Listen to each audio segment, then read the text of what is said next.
పల్నాడు జిల్లా దాచేపల్లి నడికుడి మార్కెట్ యార్డ్లో కిసాన్ మేళా ఏర్పాటు చేశారు. ఆచార్య ఎన్జీ రంగ వ్యవసాయ వర్సిటీ వ్యవసాయ ఆధ్వర్యంలో జరుగుతున్న కిసాన్ మేళాలో రైతులకు ఉపయోగకరమైన అనేక విషయాలను, వ్యవసాయ పనిముట్లను అందుబాటులో ఉంచారు. రైతులు తక్కువ పెట్టుబడితో అధిక లాభం పొందే విధంగా వ్యవసాయ శాఖకు చెందిన 20 విభాగాలు, పలు కంపెనీలు ఈ మేళాలో స్టాల్స్ ను ఏర్పాటు చేశాయి. నడికుడి దగ్గర ఏర్పాటు చేసిన కిసాన్ మేళా నుంచి మా ప్రతినిధి ప్రమోద్ కిరణ్ మరింత సమాచారం అందిస్తారు. రైతులు తక్కువ ధరతో అధిక శాతం ఏదైతే రైతులకు సంబంధించినటువంటి ఏదైతే వాళ్ళు చేపడుతున్నటువంటి ఇటు పొలాలకు సంబంధించినటువంటి రైతులు ఏదైతే ఉన్నారో ఈ రైతులకి కిసాన్ మేళా ఎంతగానో ఉపయోగపడుతుందని చెప్పుకోవాలి. అయితే ఈ కిసాన్ మేళా ప్రస్తుతం అయితే పల్నాడు జిల్లా గురజాల నియోజకవర్గంలోని దాచేపల్లిలో ఉన్న ప్రస్తుతం అయితే ఇక్కడ పెద్ద ఎత్తున కూడా కిసాన్ మేళా అని గురజాల నియోజకవర్గ ఎమ్మెల్యే ఎరపతినేని శ్రీనివాసరావు అయితే ఏర్పాటు చేశారు. అయితే రైతులకు సంబంధించి ఎవరు కూడా నష్టపోకుండా రైతులకి ఎలాంటి సదుపాయాలు కల్పించవచ్చు, రైతులు ఎలాంటి సీడ్స్ వాడాలి, అయితే పొలం వేసేటప్పుడు ఎలాంటి సీడ్స్ వాడాలి అనేది కూడా ఇక్కడ స్టాల్స్ అయితే ఏర్పాటు చేశారు. ఈ స్టాల్స్ లో అనేక విధాలమైనటువంటి ఏదైతే రైతులకు సంబంధించినటువంటి పెంపకం సంబంధించి వాటికి సంబంధించి కూడా ప్రతి ఒక్కటి ఏర్పాటు చేశారు. అయితే వ్యవసాయ రంగంలో వస్తున్నటువంటి ఆధునిక టెక్నాలజీని మరియు రైతులకు మెలకువలను కూడా ఇందులో తెలియపరుస్తా ఉన్నారు. అయితే ప్రస్తుతం అయితే ఇక్కడ స్టాల్స్ లో ప్రస్తుతం వ్యవసాయకు సంబంధించినటువంటి 20 విభాగాలకు సంబంధించినటువంటి కంపెనీలు ఉన్నాయి. అయితే ఈ మేళాలో దాదాపుగా 100కు పైగా స్టాల్స్ అయితే ఏర్పాటు చేశారు. ఈ స్టాల్స్ లో ప్రతి ఒక్క రైతు కూడా వారు వేసేటువంటి పంటను ఎలా పెంపొందించాలి, అంటే ఏ సీడ్స్ వాడితే పొలం అభివృద్ధి చెందుతుంది, అంటే పొలం అయితే నష్టం రాకుండా ఎలాంటి సీడ్స్ కూడా ఉపయోగించాలో కూడా ఈ రైతులకి అవగాహన కల్పించే కార్యక్రమం అయితే ఏర్పాటు చేశారు. అయితే ఈ కార్యక్రమానికి పెద్ద ఎత్తున కూడా ఇటు ఎమ్మెల్యేలు కావచ్చు, ఇటు పల్నాడు ఎంపీ లావు కృష్ణదేవరాయలు కూడా పాల్గొంటా ఉన్నారు. అయితే ఇది ఉదయం నుంచి సాయంత్రం వరకు కూడా ఈ కిసాన్ మేళా అనేది నిర్వహించబడుతుంది. అయితే ఈ కిసాన్ మేళాలో రైతులకు ఉన్నటువంటి ఏదైతే పంట వేసినప్పుడు వాళ్ళకి ఉన్నటువంటి డౌట్స్ కావచ్చు, ప్రతి ఒక్కటి కూడా క్షుణ్ణంగా వాళ్ళకి ప్రతి ఒక్కటి కూడా వివరించి ఏ సమయంలో ఎలాంటి పంట వేసుకోవాలో కూడా వివరించేటువంటి పరిస్థితి అయితే చూస్తా ఉన్నాము. అయితే ఇక్కడ ఈ పంటలకు సంబంధించినటువంటి ఇటు మిర్చి కావచ్చు, లేదంటే ఏ పంటకి ఏది వాడాలో కూడా ఇప్పటికైతే చెప్తా ఉన్నారు. అయితే ఈ సీడ్స్ కూడా ఎలాంటి సీడ్స్ పంటకు ఉపయోగపడుతుందో కూడా అయితే దీనికి వివరిస్తా ఉన్నారు. అయితే ఇక్కడ ప్రస్తుతం అయితే ఇక్కడ కొన్ని స్టాల్స్ కూడా ఏర్పాటు చేస్తున్నారు. ఈ స్టాల్స్ లో ఏదైతే ఈ పొలాల్లో పండించినటువంటి వ్యవసాయం అయితే జరుగుతూ ఉన్నటువంటి ప్రకృతి వ్యవసాయం అయితే జరుగుతూ ఉంది. అయితే దానికి సంబంధించినటువంటి కూరగాయలు కూడా మనం ఇక్కడ చూస్తా ఉన్నాము. ప్రకృతి పరంగా పండించినటువంటి ఎటువంటి కెమికల్స్ ఇవేమీ వాడకుండా కూడా అవి పండించినటువంటి నేపథ్యంలో అయితే ప్రస్తుతం అయితే ఇక్కడ పెద్ద ఎత్తున కూడా రైతులు చేరుకుంటా ఉన్నారు. అయితే వారికి ఉన్నటువంటి సమస్యలు కావచ్చు, పంటలకు సంబంధించినటువంటి ఏదైనా సందేహాలు కూడా ఇక్కడ ప్రతి ఒక్కటి కూడా తెలుసుకొని ఇక్కడ నుంచి ఈ కిసాన్ మేళాలో రైతులకు ఎంతోగానో ఈ కిసాన్ మేళా ఉపయోగపడుతుందని చెప్పేసి కూడా రైతులు అయితే చెప్తా ఉన్నారు. అయితే పూర్తిగా ఇటు పల్నాడు జిల్లా గురజాల నియోజకవర్గంలో ఈ కిసాన్ మేళా ఎంతగానో ఉపయోగపడుతుందని చెప్పుకోవాలి. అయితే ఈ నేపథ్యంలో ఇటు ఏదైతే పంట పొలాల్లో పురుగుల మందు ఉపయోగించేటప్పుడు డ్రోన్స్ ద్వారా కూడా ఎలా ఉపయోగించాలి అనేది కూడా ఇక్కడ డ్రోన్స్ అనేది ఏర్పాటు చేశారు. ఈ డ్రోన్స్ ద్వారా పంట పొలాల్లో పురుగుల మందు ఎలా చల్లాలి అన్నది కూడా ఇక్కడైతే తెలుస్తా ఉంది. అయితే దీనికి సంబంధించి ఆ డ్రోన్ కు సంబంధించినటువంటి వారు మనతో ఉన్నారు. అసలు ఈ డ్రోన్ ఎలా యూజ్ చేస్తారు, అసలు ఈ పంట పొలానికి ఈ డ్రోన్ పురుగుల మందు ఎలా చేస్తారని కూడా మనకి అడిగి తెలుసుకుందాం. అని చెప్పండి, ఈ డ్రోన్ ఎలా ఉపయోగపడుతుంది రైతులకి అదేంటి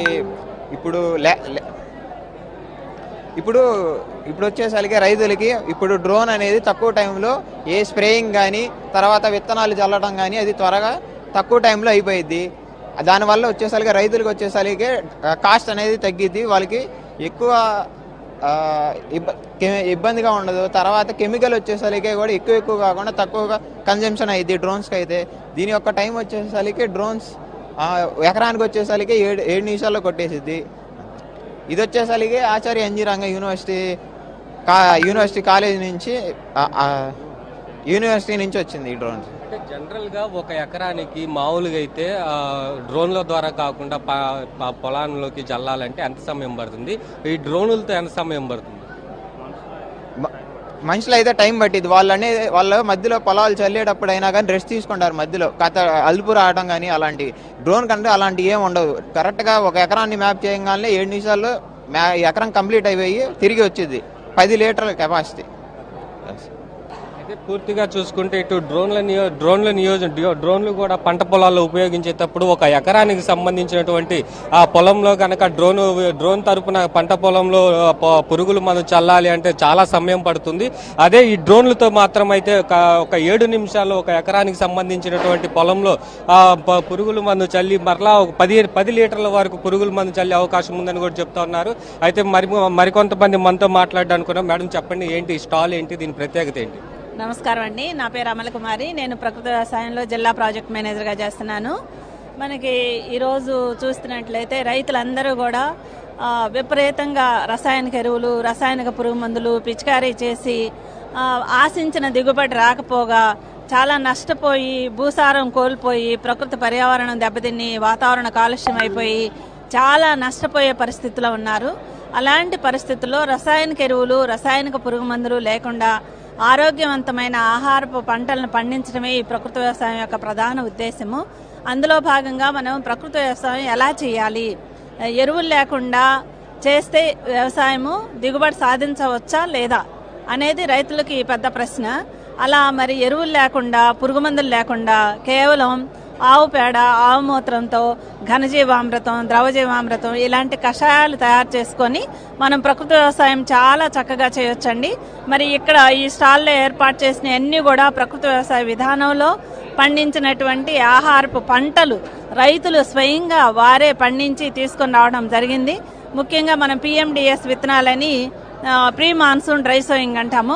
అవి ఋతుపవనాలు రావడానికి ముందుగానే, అంటే వేసవిలో ఖరీఫ్ పంట వేసుకోవడానికి ముందుగా ఆ వేసవిలో ఈ విత్తనాలు వేసుకొని 40 రోజుల తర్వాత చక్కగా భూమిలో కలి దున్ని లేదా వాటిని పశువులకు మేతగా ఉపయోగించుకున్నట్లయితే భూసారం బాగా పెరుగుతుంది. తర్వాత వేసే పంటకి కావాల్సిన పోషకాలన్నీ కూడా అందుబాటులో ఉంటాయి. తర్వాత వేసే పంటల్లో కూడా పలు పంటల విధానం వేసుకోవాలి. ఏక పంట వద్దు, పలు పంటలు ముద్దు. ఎప్పుడైనా సరే రైతులు 10 రకాల పంటలు వేసుకోవాలండి. మరి ఆ అంతర పంటల వల్ల జీవ వైవిధ్యం అనేది పెరుగుతుంది, మిత్ర పురుగులు ఆకర్షించబడతాయి, రైతు పురుగు మందులు కొట్టాల్సిన అవసరం ఉండదు. ఇవన్నీ కూడా శత్రు పురుగులన్నీ కూడా నశించిపోతాయి. కాబట్టి ఈ విధంగా రైతులు ప్రకృతి వ్యవసాయ విధానంలో సాగు చేసినట్లయితే కేవలం అమృతాలు, కషాయాలు ఉపయోగించి చక్కగా ఆహారపు ఉత్పత్తులు పండించడం వల్ల రైతులకి, ప్రజలందరికీ కూడా ఆరోగ్యవంతమైన ఆహారాన్ని పంచడంతో పాటు ఆరోగ్యాన్ని పెంపొందించడం రైతుల బాధ్యతగా భావిస్తూ మేము రైతుల్ని ప్రోత్సహిస్తున్నాము. పూర్తిగా చూసుకుంటే ఏదైతే ప్రకృతి వ్యవసాయానికి సంబంధించినటువంటి రైతులు కూడా ప్రతి ఒక్కరు రసాయనాలు, పెస్టిసైడ్స్ వాడకుండా ప్రతి ఒక్కటి కూడా రైతు పండించే ప్రతి ఒక్క ధాన్యం కూడా ప్రతి ఒక్కటి కేవలం ఎరువులతోనే రైతులు పండించుకుంటే ఎంతో పౌష్టికంగా తయారవుతుంది పంట అనేది కూడా ఇప్పుడు ఇక్కడ ఉన్నటువంటి వారు చెప్తా ఉన్నారు. అది పూర్తిగా ఇటు మరికొద్ది సేపట్లో అయితే గురజాల ఎమ్మెల్యే ఎరపతినేని శ్రీనివాసరావు, ఎంపీ లావు కృష్ణదేవరాయలు, మంత్రి గొట్టిపాటి రవికుమార్ కూడా ఈ కార్యక్రమానికి విచ్చేసి ఇది ప్రారంభించి ఏదైతే రైతులకు సంబంధించినటువంటి సందేహాలు కూడా ఈ కిసాన్ మేళాలో పూర్తిగా వాళ్ళకి సందేహాలు మొత్తం తీర్చి ఏ రైతులు ఏ సమయంలో ఏ పంట వేయాలి, ఏ సీడ్స్ వాడాలంటూ కూడా వారికి వివరిస్తా ఉన్నారు. కెమెరామెన్ షణ్ముఖతో ప్రమోద్ కిరణ్, సిటీ 24/7 గురజాల.